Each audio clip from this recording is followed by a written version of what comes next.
that we do at Duke Margolis, the work that we do at the Duke Margolis Institute, we focus on the intersection between policy and implementation. So, what can we do to facilitate care transformation that can lead to better outcomes, greater health equity, lower costs, more value, more access in healthcare systems? I'll give some examples of that.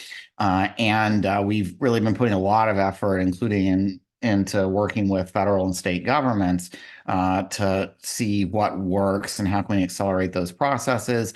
I'll also talk about some work that I do with the Healthcare Payment Learning and Action Network, which is a public-private collaboration supported by CMS with the mission of bringing together stakeholders, including any of you who want to get more engaged with these efforts on how we can move together across payers, across providers, across other key stakeholders in our healthcare systems, community organizations, patients, et cetera, to make faster progress. This is not a huge group, and this is supposed to be interactive. I'm actually a fourth generation Texan, as Dan knows, grew up in Austin, still on the faculty of UT Dell Medical there as a special advisor. So I have a lot of family there, left to my own devices. I'll keep talking fast for a really long time, just like a lot of my family members down there.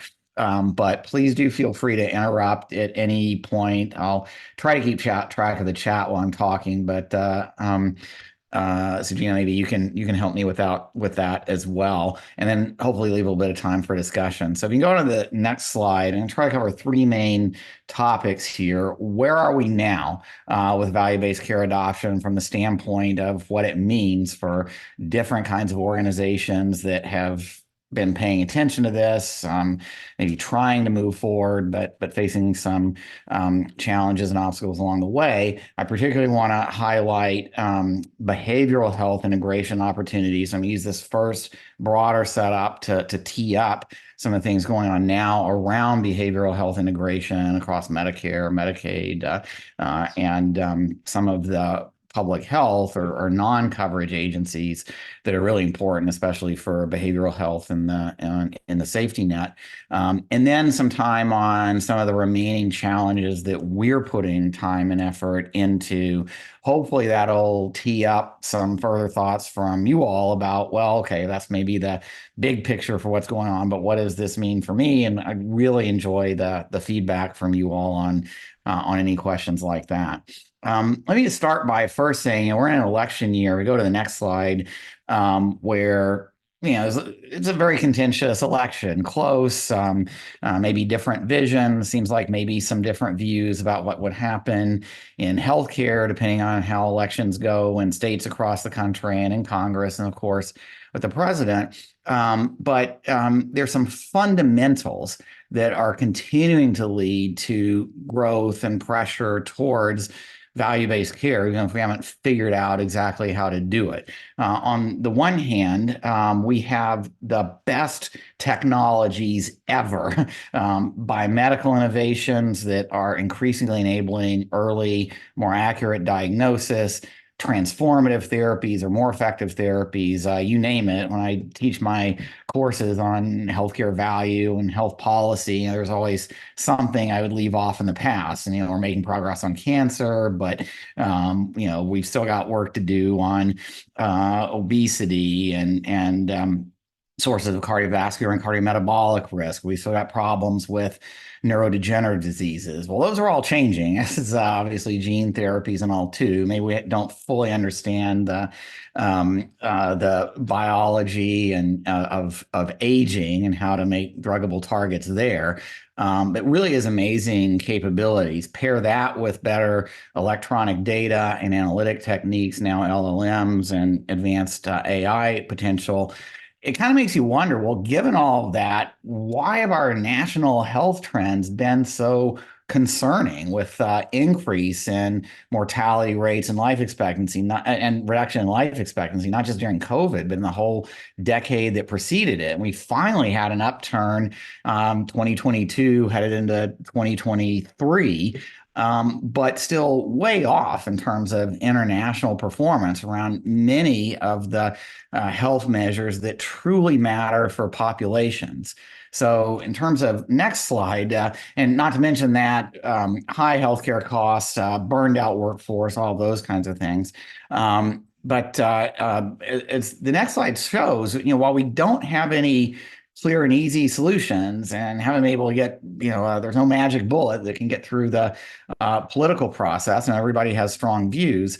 There is this continuing trend towards more reliance on more person-based approaches to care. And that's what really value-based care is. Try using that term in a survey with normal human beings. They don't know what it means. They're suspicious of it and probably don't like it. We had a session last week, National Conference on Health Reform with Senator Tom Tillis. Used to be one of the fairly conservative Republicans. Maybe he's a little bit more moderate on the scale now. And our Democratic Secretary of HHS in North Carolina talking about how we did Medicaid expansion in the state of North Carolina, a state with a veto-proof Republican legislature. And it took some time and effort, but it was really around getting people from both sides engaged on what are the biggest problems facing our state. Texas has had, for example, some progress recently around not Medicaid expansion, but around behavioral health access for younger people who are at risk, with some notable programs that have resulted from that. It wasn't called Medicaid expansion. It was called some child health programs, but really motivated by common understanding of where are the gaps and how do we close them. And if you look around the country, while we haven't worked out all the details yet, accountable care, value-based care that's centered on the person and focused on accountability for improving that individual's life and strengthening their community. Hard to get there, but that is where all of these technologies seem to be headed. It means, taking how things like social drivers of poor health and digital technologies, maybe even over-the-counter products in some cases. Really hard to put all that together in a fee-for-service payment schedule and have it work well, because it tends to lead to, as the next slide shows, what we have in the U.S. still today. So despite all the progress I'm going to talk about and getting to value-based care, as the next slide shows, for most people, they're just not seeing it yet. They see something that's still much more like the left-hand side of the chart. So it's up to them to go seek out a clinician. They're not getting a lot of help and direct outreach from a healthcare team that knows they're responsible for that person and others in the community. They've got to arrange the specialty follow-up and other supports themselves. They might go on their own to get a telehealth, behavioral health visit because it's not easily integrated into their primary care services. It's fragmented, it tends to be expensive, and it tends to lead to worse outcomes and not getting at health problems early, like supporting people, especially those with challenges getting into healthcare because of other challenges going on in their life, housing, transportation, nutrition, et cetera. To the vision for value-based care is really around patient that has a team of advanced primary care providers, not a clinician. This is increasingly a team sport, increasingly supported by digital and other technologies that is aligned and integrated with specialty services that might be needed, including behavioral health built right into the primary care practice, including social and community supports. Basically, if that's the biggest risk factor for an individual for why they're having poor health or not adhering to their medications and the like, should be a way to take that on. And then, as I mentioned, we've got more advanced technologies than ever, but a model for getting access to them with quite high prices and then lots of utilization review and prior auth that doesn't really seem to be in that spirit of how do we get to different kinds of payment models, different kinds of delivery models that might use these products at a larger scale, maybe on a lower per unit basis, but creating more value at the same time. So we still have a ways to go to get there. I mentioned, and the next slide shows, I work with the Healthcare Payment Learning and Action Network. This was an effort set up by CMS now close to a decade ago to encourage multi-payer and multi-stakeholder, since we've got a healthcare system where CMS is really important, but it's still just over half of U.S. healthcare spending and about half of coverage. This needs to be a team sport at the federal level. And as you know, states lead the Medicaid reforms, the ACA exchanges in most states. And there's the commercial employer side too. So we started out with a focus on tracking payments that would enable this more person-based approach to care by paying at the level of people, not by just paying at the level of specific covered services. And the land came up, and you all may have seen this before, and kind of looking at Dan and team, this payment model where sort of have fee for service on the left side, category 1 and category 2, fee for service with bells and whistles. Those models mostly haven't worked that well, versus the alternative payment approach, which is shifting some of the payments that organizations receive to be at the person level, not linked to specific services, but linked to overall coordination, overall outcomes, things that matter at the person level where the services should be supporting. But we don't really have a lot of financial support aligned with sustaining models that bring these pieces together. Category 3A, shared savings model, sort of toe in the water approach. It's still basically being paid on a fee-for-service basis. On over to category 3B, and then category 4, which is more like subcapitation, risk-adjusted payments with accountability for different aspects of performance measures.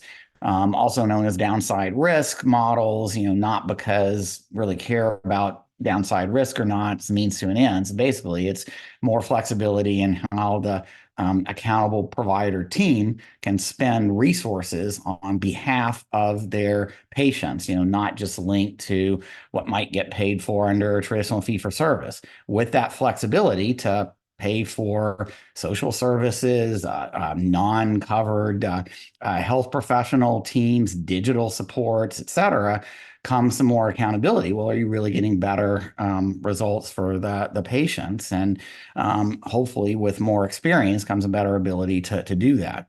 Well, if you look at where we are in kind of the next slide, so Land's been tracking this every year. We saw a bit of a leveling off. You can kind of see it there in like 2020, 2021 with COVID. We had a lot of temporary shifts in payment. Site of service didn't matter, things like that. So, well, it sounds like more value-based care, sort of, but it was still everybody who was still in fee for service then still pretty much kept operating under fee for service through the emergency, the public health emergency. Then when those extra payments and flexibility started going away, 2022, 2023 is kind of tough times for many healthcare organizations. Since COVID, we've seen continued growth in these models. Now, these slides show just the category 3B, that's the lighter color, in category 4. So these are alternative payment models intended to support value-based care that are more than toe in the water, that are, some meaningful downside risk and some, therefore, more upfront resources, typically PMPM payments or something like that, not just shared savings like you get with category 3A models on the back ends. Upfront money you can use to invest, create new care models, et cetera. And those are really starting to grow. Would point out that the highest rates are in traditional Medicare, that's the Medicare Shared Savings programs, and other Medicare ACO programs like ACO REACH, which in the last couple of years have really brought in a lot more safety net organizations, smaller providers, et cetera. So that's actually about half of traditional Medicare beneficiaries in some kind of ACO arrangement, and a growing share of them in these more significant shifts away from fee-for-service. Medicare Advantage, these health plans that get paid a capitated amount that's risk-adjusted and have some associated so-called STARS measures for performance accountability.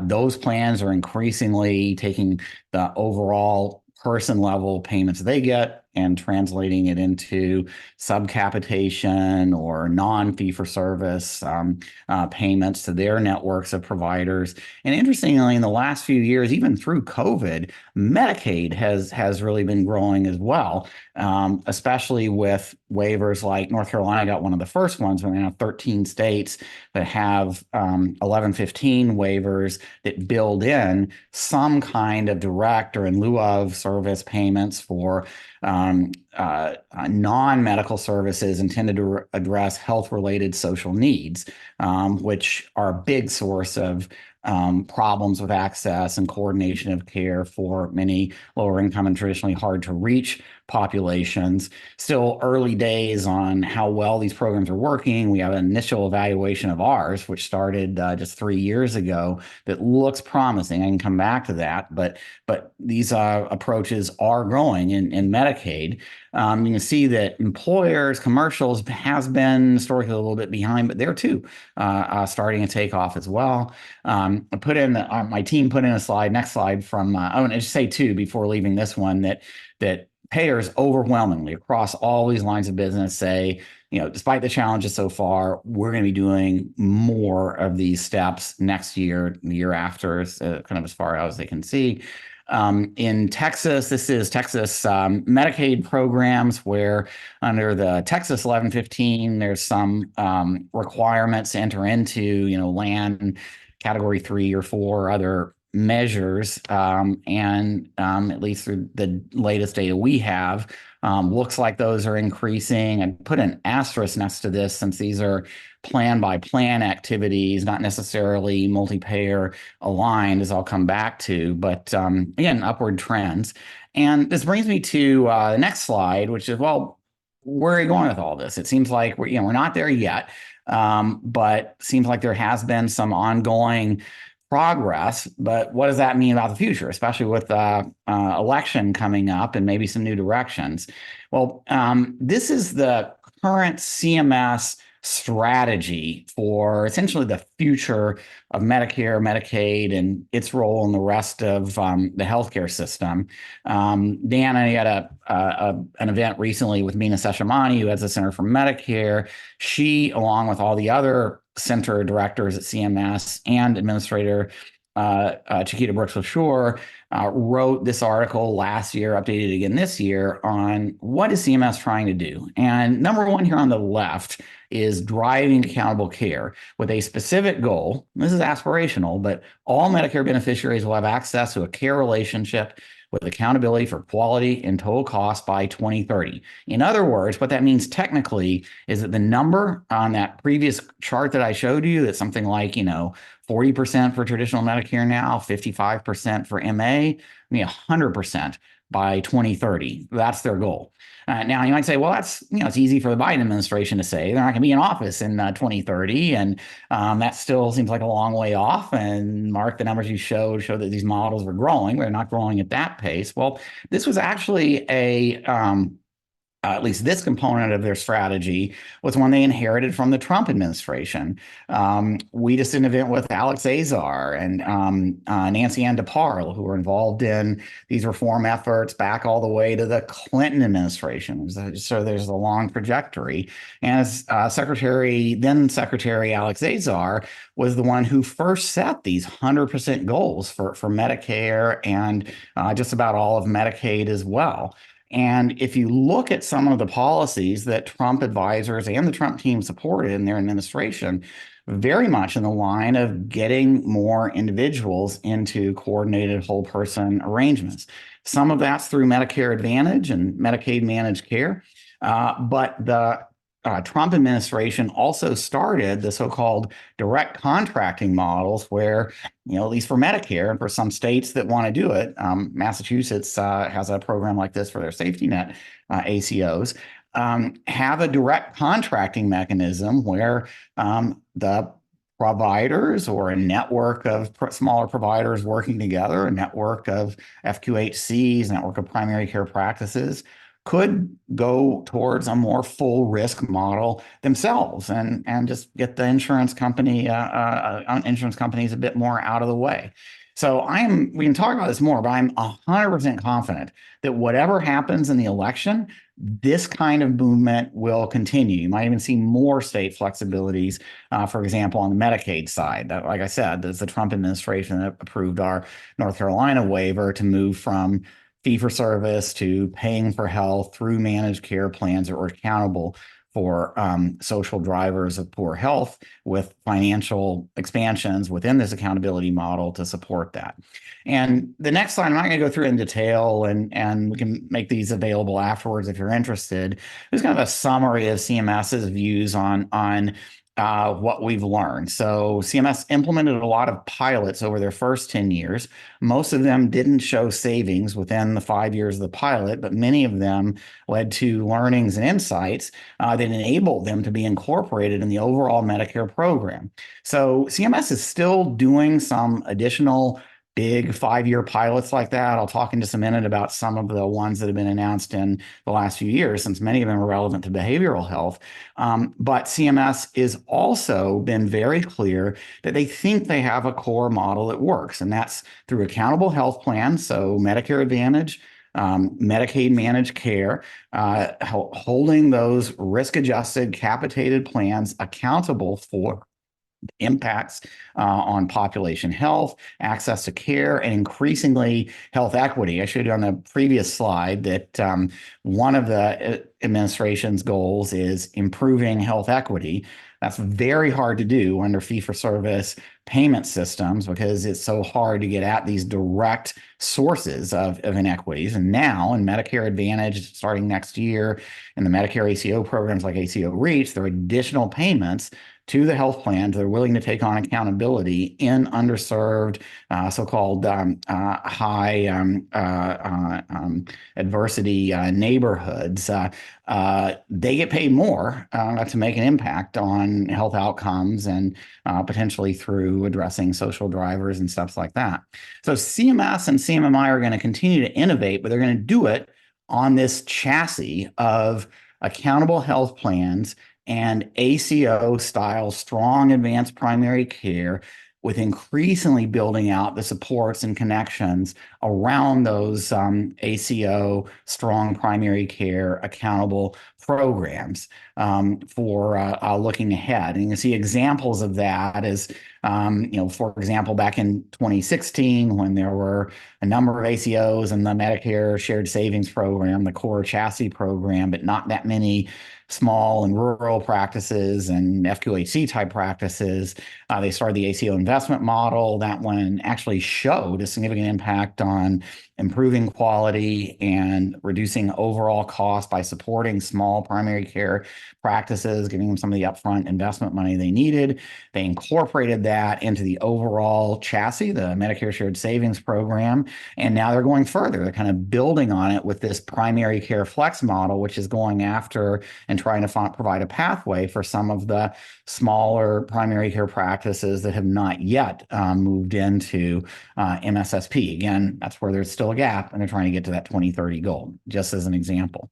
Okay, so with that, let me turn to some of the opportunities for behavioral health integration. I'm going to go through these fairly quickly. This is the next slide. And then after that, there are a lot more of them today than there were, say, several years ago, because of the recognition that behavioral health really matters for improving overall health outcomes, and maybe, at least for many patients, for reducing their medical costs. Many of these are focused within further strengthening of those advanced primary care models. So why can't primary care with integrated behavioral health capabilities do more of managing patients with depression or anxiety, or managing patients with OUD who are currently stable but might need medication-assisted therapy for support, so additional payments to support that. Some of this is coming through programs like traditional Medicare's fee-for-service payments, where you may have seen, and I'm sure Mina talked about it recently at that meeting with Dan, additional fee-for-service payments for doing a collaborative care model for behavioral health, for having licensed social workers or other health professionals besides the clinicians who traditionally get paid in Medicare to have a mechanism for billing for the services they provide. What I would say, though, is that if you look at what's in fee-for-service traditional Medicare and what's in traditional Medicare through an ACO, or what's possible in the Medicare Advantage plans, basically the same model, the same payments are possible, but much more flexibility in how broad you can be with it. So limits on telehealth that apply in traditional Medicare, but can be relaxed in advanced ACOs, those in category 3B or 4, or can be relaxed in Medicare Advantage plans within their network. And again, the reason for that is these are organizations that are not just worried about billing for specific services, but are also accountable for total costs and the impact that these services are actually having on their populations. And then I'm talking a minute about behavioral health focused accountable care models that CMS is advancing. And I just highlight that the way that we're thinking about this now is that there are a lot of other programs, federal and state, like the Texas Child Mental Health Consortium legislation I alluded to earlier, that are also providing more capabilities, more training to support these kinds of models. We need to do a better job of figuring out how to blend them and braid them together. So next slide, just a few more quick examples of what CMS is doing. One of their new model extensions of this core advanced primary care as part of ACO approach is the Making Care Primary model. It's going to be piloted in 8 states. It's notable for being a multi-payer model, so Medicare, Medicaid together, and in many of these states, employer commercial plans too. Same kinds of measures, same kinds of data sharing, same kinds of overall goals in terms of improving health to leverage supports for practices that otherwise might get pulled in more directions. And explicitly built into this are accountability for behavioral health performance improvements, starting with measures of depression, but an intent to work with the multiple payers involved to expand that out as the program continues. Next steps, just a couple of approaches and relevant in Texas. So another new model, or pretty new model, innovation behavioral health, just getting rolling now for patients with more advanced serious mental illnesses, needing more intensive supports, moving away from fee-for-service for them to more truly longitudinal care, and also for OUD, as well as steps by CMS overall to get more accountability measures related to behavioral health into Medicaid plans more generally. What all this is getting at is on the next slide, which is a little bit busy, but it's kind of how we think about healthcare from a person perspective rather than from a provider perspective. So the next one talks about patient journey. So there's typically a lot of fee-for-service activity that can help along the way for patients at every stage, from identifying people at risk and intervening before the conditions progress, to helping them through a particular major event, maybe an OUD overdose or a flare-up in a patient's schizophrenia or other SMI. But very importantly, for many of these behavioral health conditions, chronic support. So like maintaining recovery for people who've had OUD, or maintaining control of symptoms and living in the community and being active in the community for patients with SMI. So more models are needed there, but we seem to be on the right track. And you're having a little bit of trouble advancing the slide there, it looks like, but oh, there we go. Sorry, this is the one I was talking about. And think about like what we don't have now, but we're getting to. It's the stuff towards the bottom. So we've had some small bundled care coordination payments, and like that BHI model is a whole episode bundled payment for dealing with more serious flare-ups for patients with SMI. What you'd like to do is have like this longitudinal payment going to the specialists, the behavioral health providers, other providers who are also supporting care for the patients alongside the primary care group, that reinforces and sustains their ability to engage in things like e-consults and ongoing data sharing and data infrastructure, and a true longitudinal care model that could actually be held accountable for keeping patients with OUD from having a relapse, or keeping patients with SMI living in the community and not having serious medical complications. We're still on that journey. And just next slide. Going to the next one. So this is where I wanted to mention that it's not just about funding from Medicare and Medicaid and commercial insurance that can support these models, but also some of the funding, especially for safety net support for behavioral health that's traditionally come separately, for example, through SAMHSA's Certified Community Behavioral Health Clinics. That's critical reimbursement from SAMHSA to set up clinics that meet certified capabilities for how well they can manage patients. That's a great step. These organizations can get to better outcomes and lower costs, but it would be helpful if we could take even further steps to integrate them into these Medicaid reforms and DISH reforms and other payment reforms that can have, can get at the same kind of goal instead of having just structural measures in the CCBHCs, have measures for, at least for many of the patients they serve. Like, how are they doing in terms of functional status, preventing relapses, et cetera, et cetera. So this idea of blending SAMHSA, HRSA, other important public health safety net programs with these healthcare reforms around the same types of person-level accountability measures, having a better data infrastructure that they can share to support all of that, also something that's in process. And I think as we check the numbers, I think at this point, most CCBHCs are engaged in some kind of alternative payment arrangements with Medicaid managed care plans and other payers.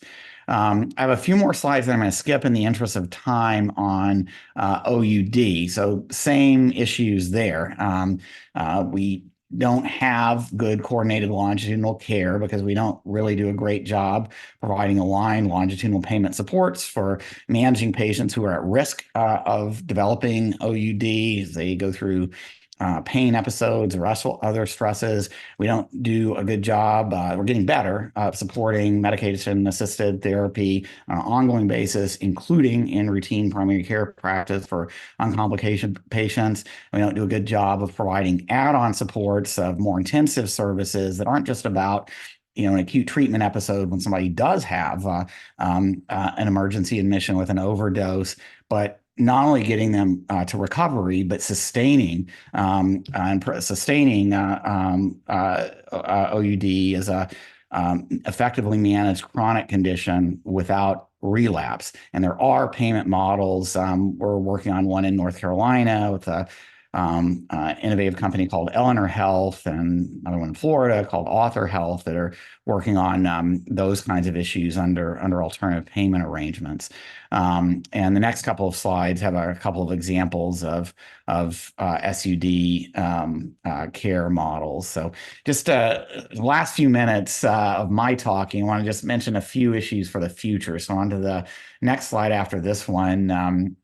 What are some of the remaining challenges? Well, making this even less fragmented, even easier for healthcare providers. We have standard approaches to most things we do under fee-for-service. Everybody uses the same CPT and ICD-9 codes driven by CMS setting and advancing those standards. We're not quite there yet on value-based care. We also don't have great evidence that different kinds of organizations can confidently use to go ahead and make changes. That's why I think this Project ECHO approach to value-based care that you all are undertaking is so important and timely.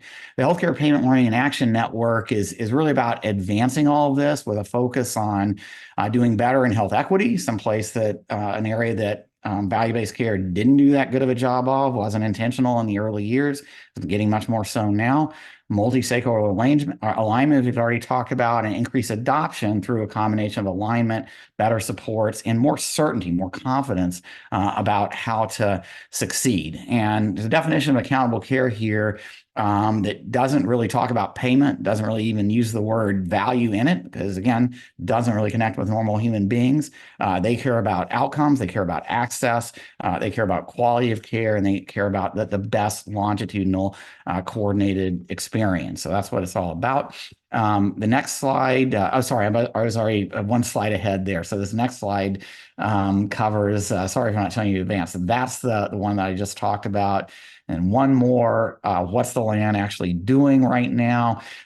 Well, it's recognizing that payment reform is only one element of effective value-based care reform. They're talking about advanced primary care, alignment of specialty care with behavioral health is a critical part of that, and then aligning community supports, especially around addressing health-related social needs and enabling whole person care. CMS is also supporting through the LAN 4 state transformation collaboratives. One of them is in North Carolina, where we're piloting a lot of these steps and hopefully can expand it out later. We also support the Accountable Care Action Collaborative, which is a very broad membership organization. That's that lower right chart that's putting together resources to help organizations with key aspects of successful accountable care implementation move along this curve from just getting familiar with it to starting out typically with a more limited shift away from fee-for-service to something more advanced and being confident about it. The next slide, the approach that we're taking in North Carolina recognizes that if you want to do multi-payer approaches, it's going to be different state to state, especially for safety nets. You have to involve Medicaid and the state-based or the federal grants that are administered through states to get those all aligned and supportive. And like I said, in North Carolina, the way we've advanced this work is not by talking about Medicaid expansion or value-based care, but by talking about what are the most important problems facing our state and the constituents of all of our elected representatives that they want to do something about. Just like Texas made a lot of progress on some behavioral health conditions, especially for kids, some big threats and some terrible events there. We've had a focus on issues like maternal health, behavioral health access, including OUD, especially in rural areas, high rates of cardiovascular disease complications, obesity, diabetes complications, and the like, which enabled us to build multiple payers, and the payers will participate if they're employers who are paying the bills, or the state who's controlling the Medicaid program, or CMS have policy pressures on them, and if those are more aligned and more effective, it makes a difference. And then implement a set of payment reforms alongside other supports, data sharing, alignment on technical issues like beneficiary attribution, learning networks to help support advancing care, and then continuing to build on that. I had like one slide in here on an example of this from North Carolina, our North Carolina Integrated Care for Kids program. Really proud of this one. Reflects with broad bipartisan support, combining data from all of our state social programs, WIC, SNAP, et cetera, and data from educational programs on which kids are participating, which kids are absent from school, et cetera, in a more timely way to share access.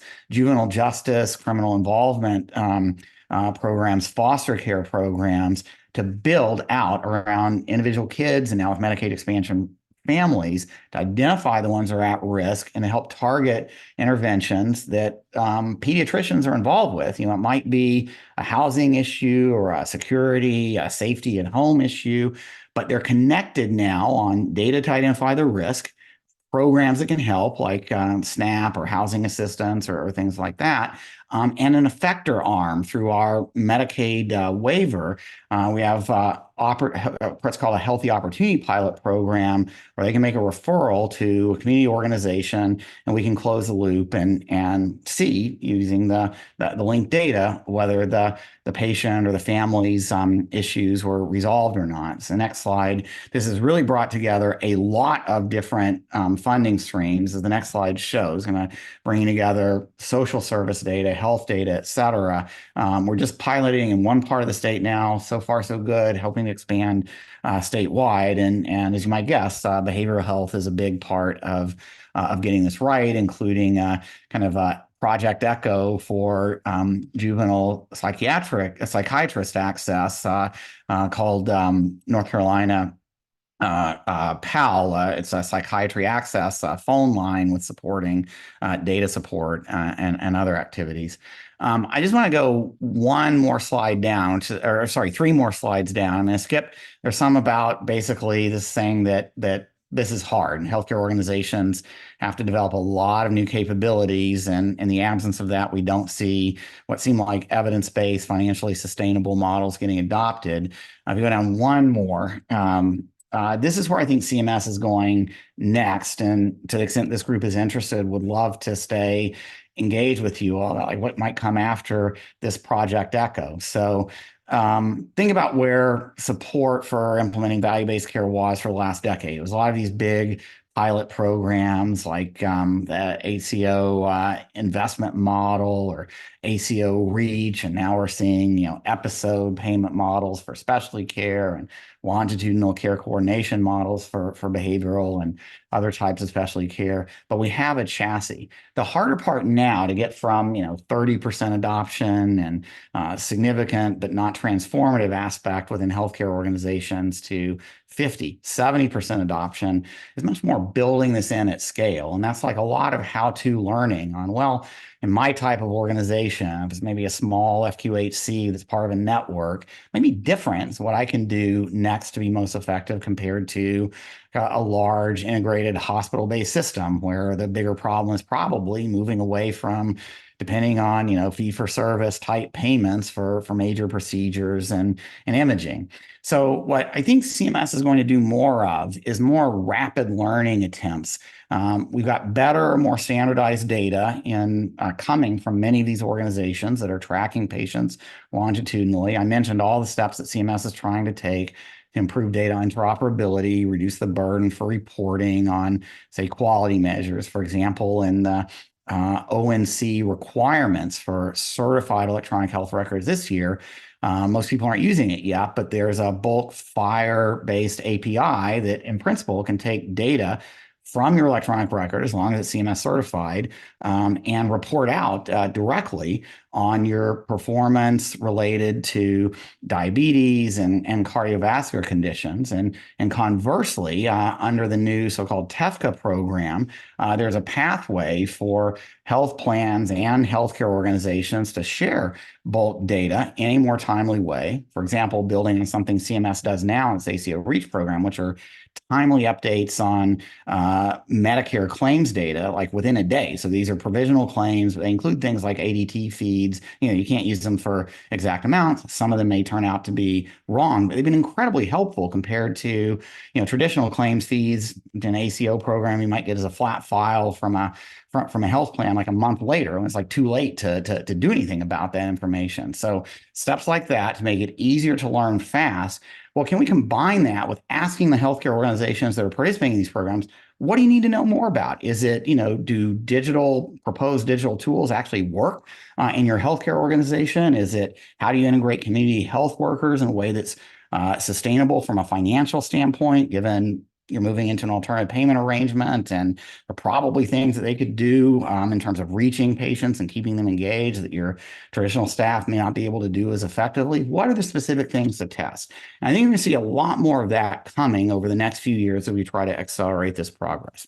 All right, I'm going to stop there. As usual, I talk more than I intended to, but as you can see, hopefully, I really think there's some important opportunities around these topics and important opportunities to really advance value-based care.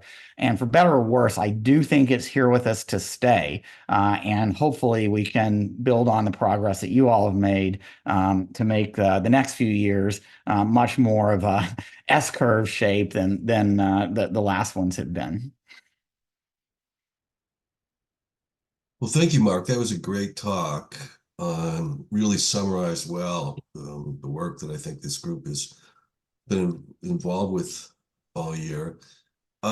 One of the challenges that practices face is that they have multiple payers that do not have alignment in the quality metrics that they need to be Yeah. submitting. And you had on one of your slides talked about Yeah. multi-payer alignments. And I know some states have been successful in getting that, but I think that's a really key ingredient in reducing provider burden as they move into value-based care. And I wonder what your thoughts are about that. Yeah, I totally agree. CMS is doing some things directly in that regard. So, for example, starting next year for Medicaid, they proposed a set of 24 standard measures that include things like age caps and some of the NCQA measures. I think what we've heard there is that, well, okay, it's great to have a minimum set that's kind of aligned, but many states are doing more things than that or somewhat different things. How do we build out more state alignment? And that's where the work that I mentioned that the LAN is doing, combined with further payment reforms from CMS, will hopefully help. So in these so-called state transformation collaboratives, like the one we have in North Carolina, it is charged with helping to adopt this new kind of next Medicare or CMS payment reform for primary care that would have the same structure and maybe not completely aligned measures, because there's some things that you want to watch in Medicaid that are not that important in, say, Medicare population, childhood immunizations, maternal health issues. But as much as possible, the same aligned measures across the Medicaid managed care plans, Medicare, traditional Medicare, and the Medicare Advantage plans, and hopefully most of the employer plans. This is a several year process because everybody's got their current contracts in place, and frankly, there are a lot of private plans that still have a lot of work to update their data infrastructure to think about longitudinal supports for value-based care as opposed to fee-for-service payments and prior auth and so forth that goes along with that.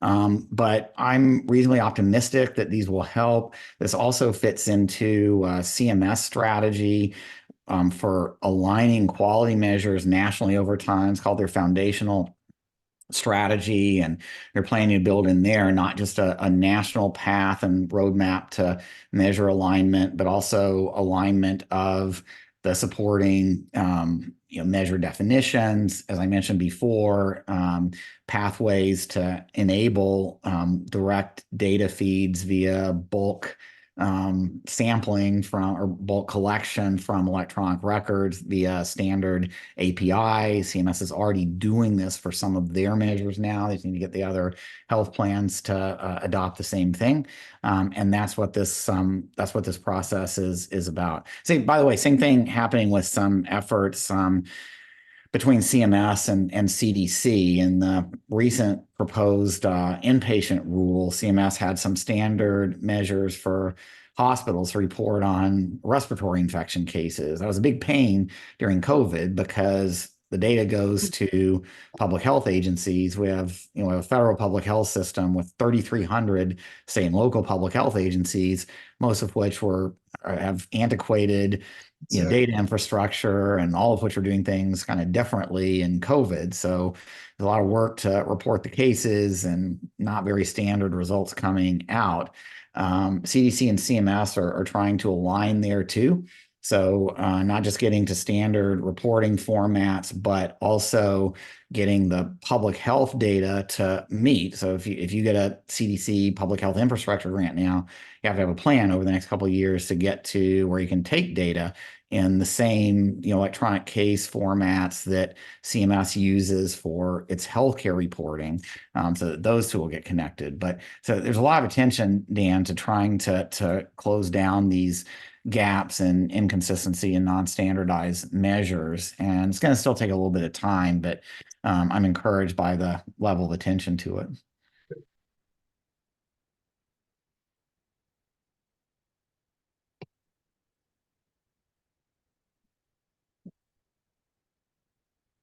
And David, you guys can just speak up. This is a friendly. I know it's a small I group. wanted to be a friendly group.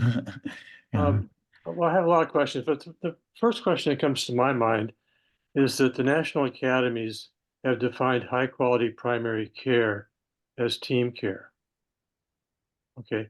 And yet we still have to talk about all the different silos, behavioral health, SPMI care, and all of these things hopefully going to kind of be submerged into an overall structure. Yeah. One measurement, not one measurement, but one idea of quality care and Mhm. one comprehensive way to reimburse the practice. And yet we have all these billing codes and all the emphasis on COCON billing codes and different kinds of billing codes, which keep driving separate care. Yeah. So there's this conundrum, and I'm just curious what your thoughts are and how you see that playing out these days. Yeah, I know how painful that is in practices. And it partly allude to my answer to Dan, which is, there is policy awareness that we have to reduce the burden of measure alignment and reduce, everybody may want to negotiate a little bit different prices or something, but the basic model, I think there's agreement on that for primary care. It should get more advanced. It should have expectation of increased capabilities and doing more and not just managing patients directly, but in coordinated access to aligned specialists and specialty care when needed. And we're definitely not there yet, but I think we have a good chassis. And that's kind of the point of some of the slides in there about relying on the MSSP chassis, for example. That's the Medicare ACO program, and something similar in other payers. But we still have a ways to go. And I think, what is encapsulated this for me the most recently is we've been working on CMS reforming their risk adjustment systems, the way that Medicare Advantage plans are paid. It's based off the so-called HCC model. Where did that come from? Well, I was a guy who was CMS administrator when the Medicare Modernization Act passed and had to set up Medicare Part D and the MA program. MA program, by some measures, has been successful. It's now a majority of all Medicare beneficiaries.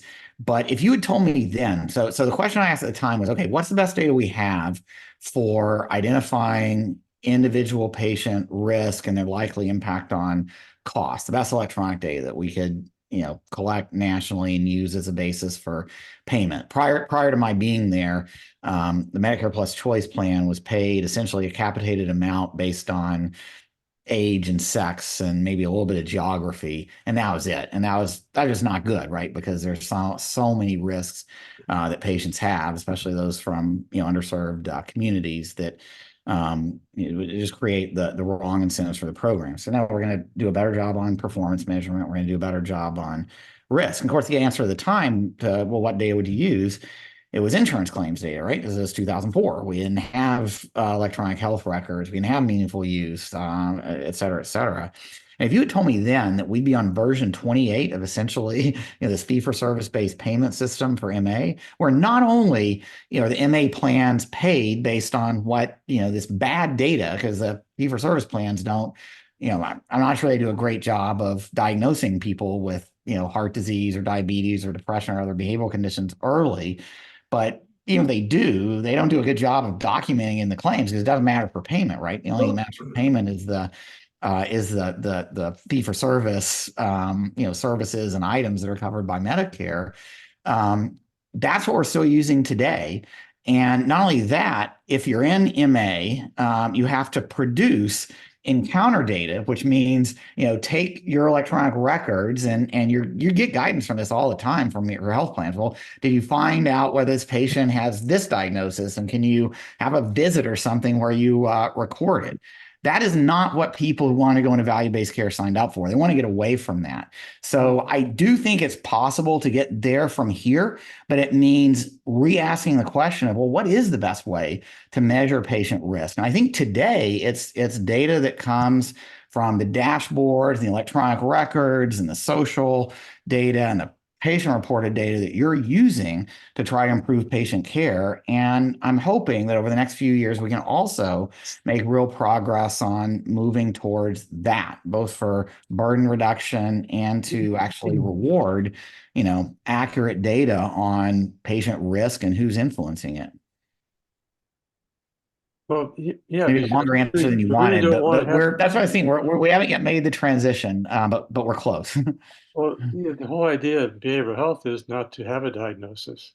Yeah, exactly. It's to have a risk before they get there. Exactly, and then pay for that. So, and we can actually measure that now, like who's likely. That's what we're doing in that NC INC program, the Integrated Care for Kids program, big predictor of high health problems and especially school problems is unstable conditions at home, leading to foster care and patients kind of losing a home arrangement. And we're actually doing a good job now of identifying which kids those are. Now, those kids aren't expensive today, and they're probably going to be expensive next year, but they are going to have some big implications for these other state programs. So I totally agree with you. That's the goal, but we're not going to get there by using, fee-for-service claims data as the underlying core of our system. We got to modernize from that. Thanks. Any And other questions? I know we're at the end Yeah. of our session. If there are any questions, feel free to email it to me and I'll forward it to Dr. McClellan. But Dr. McClellan, thank you so much for your time today. This was an amazing session. We're also going to forward the slides in our follow-up email to you all, along with the survey link as well. So please make sure to complete those and you'll have access to the slides. Great. But if we'd like to hear any other feedback. And like I said, I do think there are going to be some more CMS efforts around supporting kind of a little bit more quantitative, data-driven, focused learning opportunities around questions like the ones David and Dan brought up. How can CMS pilot ways of reducing burden and doing this more effectively? So I hope we can stay in touch about all that too. Really appreciate all you're trying to do for improving care. Thank you so much. Thank you Thanks so all. much. Have Bye-bye. a good day, everybody.